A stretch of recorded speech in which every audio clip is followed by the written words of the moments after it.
Hello student, ધોરણ 10 વિષય વિજ્ઞાન આપણે ચેપ્ટર નંબર 1 ભણી રહ્યા છીએ, રાસાયણિક પ્રક્રિયા અને તેના સમીકરણો. બરાબર. આપણે સંયોગીકરણની, વિઘટનની, ઓક્સિડેશન રિડક્શન અને વિસ્થાપન પ્રક્રિયા, આટલી પ્રક્રિયા આપણે જોઈ ગયા. આજે આપણે જોશું ઓક્સિડેશન અને રિડક્શન, જે બંને પ્રક્રિયા થતી હોય એ પ્રક્રિયાને કહેવામાં આવે છે રેડોક્સ પ્રક્રિયા. એટલે આજે આપણે ભણવાના છીએ રેડોક્સ પ્રક્રિયા વિશે. બરાબર. રેડોક્સ પ્રક્રિયા એટલે જે પ્રક્રિયામાં ઓક્સિડેશન નહીં થાય, જે પ્રક્રિયામાં રિડક્શન પણ થાય, આ બંને પ્રક્રિયાને કહેવામાં આવે છે રેડોક્સ પ્રક્રિયા. કેવી રીતના તો જોઈએ આપણે. પહેલું ઉદાહરણ, કોપર ઓક્સાઇડ પ્લસ હાઇડ્રોજન વાયુ, એને આપણે ઉષ્મા આપીએ છીએ તો બને છે કોપર પ્લસ પાણી એટલે કે H2O. ઓકે. હવે તમે જોઈ શકો છો પ્રક્રિયકમાં કોપર ઓક્સાઇડ અને નિપજમાં થઈ જાય છે માત્ર ને માત્ર કોપર. તો અહીંયા ઓક્સિજન પ્રક્રિયકમાં છે અને નિપજમાં છે એ ઓક્સિજન નથી.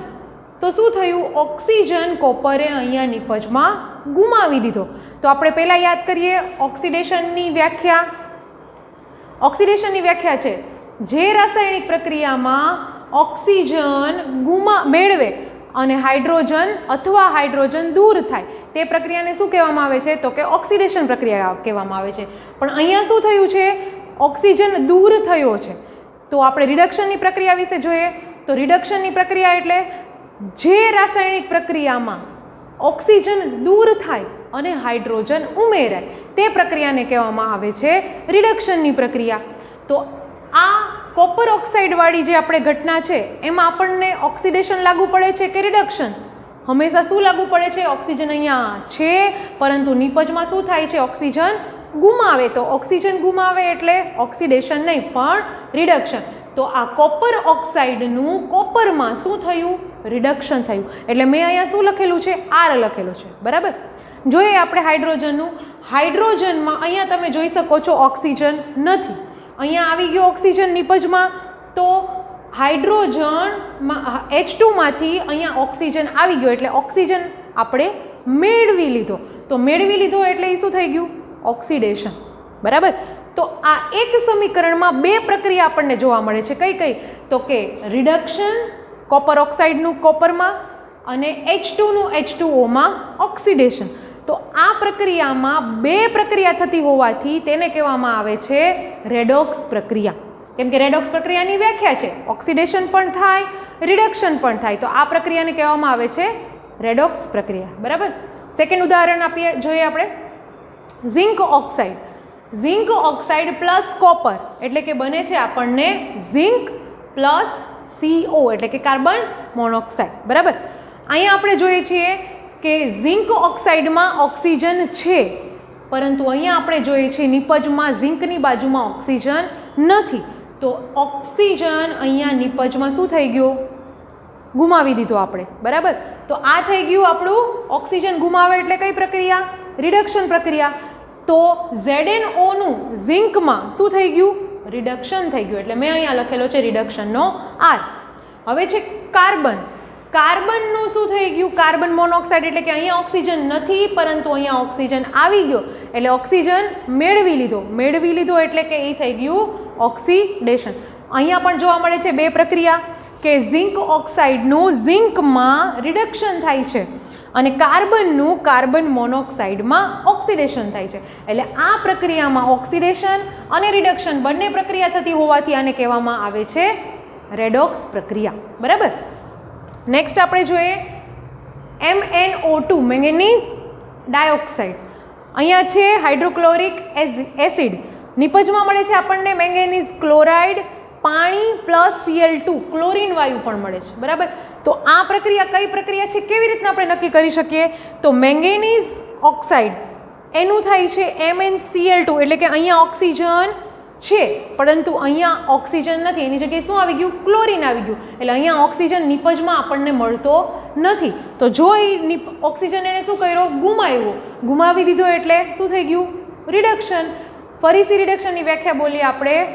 જે રાસાયણિક પ્રક્રિયામાં ઓક્સિજન ગુમાવે અથવા તો હાઇડ્રોજન મેળવે આ પ્રક્રિયાને કહેવામાં આવે છે રિડક્શન પ્રક્રિયા. બરાબર. સેમ વસ્તુ જોઈએ આપણે હાઇડ્રોક્લોરિક એસિડમાં.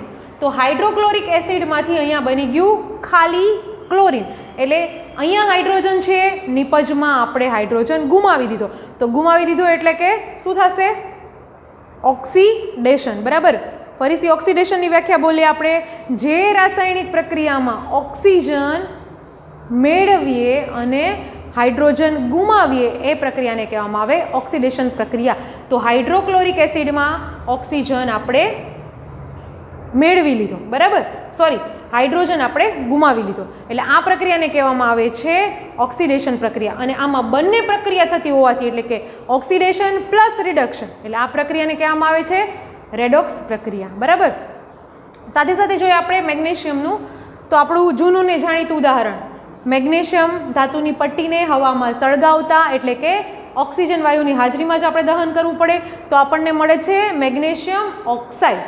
તો આ પ્રક્રિયા કઈ છે?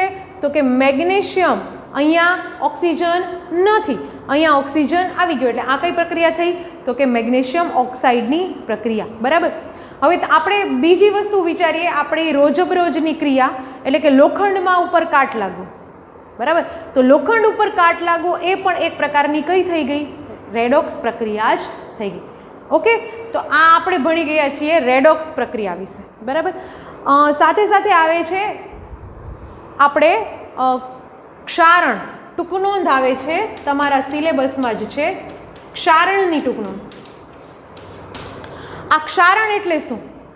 તો સૌપ્રથમ હું તમને સમજાવું કે એસિડ અને ભેજની હાજરીમાં ધાતુને, કોઈ પણ ધાતુને કાટ લાગે છે, તો આ કાટ લાગવાની પ્રક્રિયા એટલે કે એને કહી શકાય ક્ષારણની પ્રક્રિયા. બરાબર.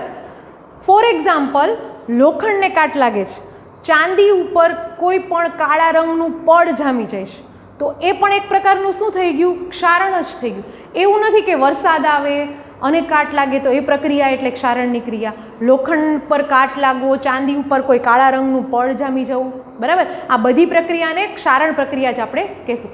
જ્યારે જ્યારે ધાતુ પર કોઈ પણ આસપાસના પદાર્થો, એટલે કે ભેજ છે, એસિડ છે, આ બધું જે ક્ષયન થાય, ક્ષયન એટલે એની ઉપર ખવાઈ જાય, બરાબર, કે એક પડ જામી જાય, તો આ પ્રક્રિયાને કહેવામાં આવે છે ક્ષારણની પ્રક્રિયા. બરાબર.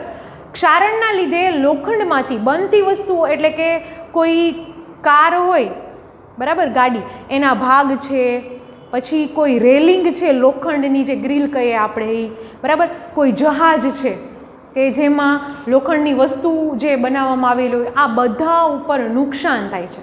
બરાબર. ક્ષારણથી હંમેશા નુકસાન થાય. આથી કાટયુક્ત લોખંડને બદલવા માટે બહુ જ વધુ ખર્ચ જોવા મળે છે.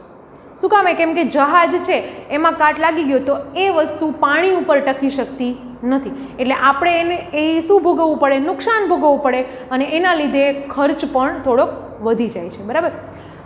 સાથે સાથે ઝીંકની વાત કરીએ તો ઝીંકનું પડ છે ને એ લોખંડને ગેલ્વેનાઇઝ્ડ બનાવે, એટલે એને કહેવાય ગેલ્વેનાઇઝ્ડ આયન.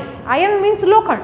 તો આ પડ લગાવવાની ક્રિયાને કહેવામાં આવે છે ગેલ્વેનાઇઝેશન. ઓકે, ગેલ્વેનાઇઝેશન આવો શબ્દ આપણે વારંવાર સાંભળતા હોઈએ છીએ. આ શું છે? ઝીંક ઉપર કોઈ લોખંડને પડ જે ચડાવવામાં આવે એને કહેવામાં આવે છે ગેલ્વેનાઇઝેશન.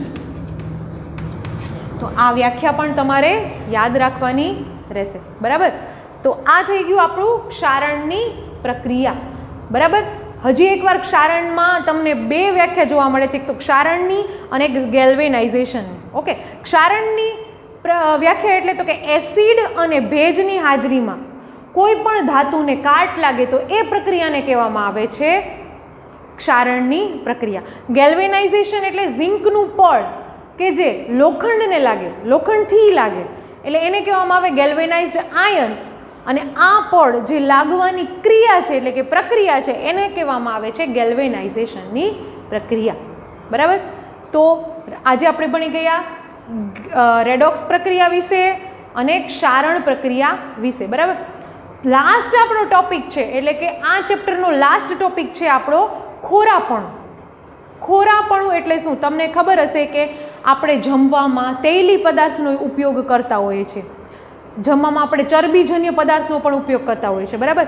તો એક તેલીય પદાર્થ હોય, ચરબીજન્ય પદાર્થ હોય, આ બધો પદાર્થ કે જેને ખુલ્લી હવામાં રાખવામાં આવે તો હવામાંના ઓક્સિજન વાયુને લીધે એમાં ઓક્સિડેશનની પ્રક્રિયા બને છે, જે આપણે જોઈ ગયા ને. રેડોક્સ પ્રક્રિયા એટલે ઓક્સિડેશન અને રિડક્શનનું કોમ્બિનેશન, પણ ઓક્સિડેશન એટલે ઓક્સિજન ઉમેરાવ. તો આ બધી વસ્તુ ખોરાકમાં પણ જોવા મળે છે. તો જેને લીધે શું થાય છે તો કે એનો સ્વાદ છે એ કંઈક અલગ પ્રકારનો, જે પદાર્થ હોય છે એમાંથી એનો સ્વાદ છે એ શું થઈ જાય છે, ચેન્જ થઈ જાય છે. બરાબર. તો આ સ્વાદ જે ચેન્જ થઈ જાય છે એ ઘટનાને કહેવામાં આવે છે ખોરાપણ. બરાબર. તેલી અથવા તો ચરબીયુક્ત ખોરાક ઉપર ને જે ખુલ્લી હવામાં રાખવામાં આવે છે એમાં એને ઓક્સિડેશનની પ્રક્રિયા થાય છે. એ જે સ્વાદ, એની સુગંધ બદલાઈ જાય છે, એનો સ્વાદ બદલાઈ જાય છે, આ પદાર્થને કહેવામાં આવે છે ખોરાપણ. સામાન્ય રીતે આ જે તેલી પદાર્થ છે, ચરબીયુક્ત પદાર્થ છે, આ બધું છે એ ઓક્સિડેશન પ્રક્રિયાનો પ્રતિકાર કરે છે. પ્રતિકાર કઈ રીતના તો કે ઓક્સિડેશન પ્રક્રિયાનો જે પ્રતિકાર કરે છે એવા પદાર્થો આમાં આવેલા હોય છે. એટલા માટે દાખલા તરીકે બટાકાની ચિપ્સ, એને તમે બટેકાને ચિપ્સ બનાવીને થોડી વાર પાણી વગર તમે રાખી મૂકો તો એ કેવું થઈ જાય છે, કાળું થઈ જાય છે. બરાબર. તો આ એને શું કહેવામાં આવે છે, એન્ટીઓક્સિડન્ટ પદાર્થ. શું કામ એને એન્ટીઓક્સિડન્ટ પદાર્થ કહેવામાં આવે તો કે ઓક્સિડેશનની પ્રક્રિયાનો પ્રતિકાર કરે છે. તો આ પદાર્થો એટલે એન્ટીઓક્સિડન્ટ પદાર્થો. બરાબર. તો ખોરાપણુમાં પણ બે વ્યાખ્યા આવેલી છે. એક તો તેલી અને ચરબીયુક્ત ખોરાકને જ્યારે હવાની હાજરીમાં ઓક્સિડેશન થાય છે, આ પ્રક્રિયા એટલે કે ખોરાપણું, તેમાં શું થાય છે તો કે એની ગંધ બદલાઈ જાય છે, એનો સ્વાદ બદલાઈ જાય છે. પછી છે એન્ટીઓક્સિડન્ટ પદાર્થો એટલે ઓક્સિડેશન પ્રક્રિયાનો પ્રતિકાર કરતા પદાર્થો એટલે કે એન્ટી એટલે કે પ્રતિકાર, એને કહેવામાં આવે છે એન્ટીઓક્સિડન્ટ પદાર્થો. બરાબર. તો આપણે ટોટલ જોઈ રેડોક્સ પ્રક્રિયા, ક્ષારણ પ્રક્રિયા. ક્ષારણ પ્રક્રિયામાં બીજી વ્યાખ્યા છે ગેલ્વેનાઇઝેશન, ખોરાપણું અને એન્ટીઓક્સિડન્ટ પદાર્થો. બરાબર. આટલું આજે આપણે જોયું. અહીંયા આપણું પહેલું ચેપ્ટર છે એ કમ્પ્લીટ થાય છે. તમારે લોકોને આજે ફેર બુકમાં ક્ષારણ અને ખોરાપણું અને રેડોક્સ પ્રક્રિયા એમના મેં PDF મોકલેલી છે, એ તમારે ફેર બુકમાં લખવાનું છે. એ તમારું આજનું હોમવર્ક છે. Okay, thank you.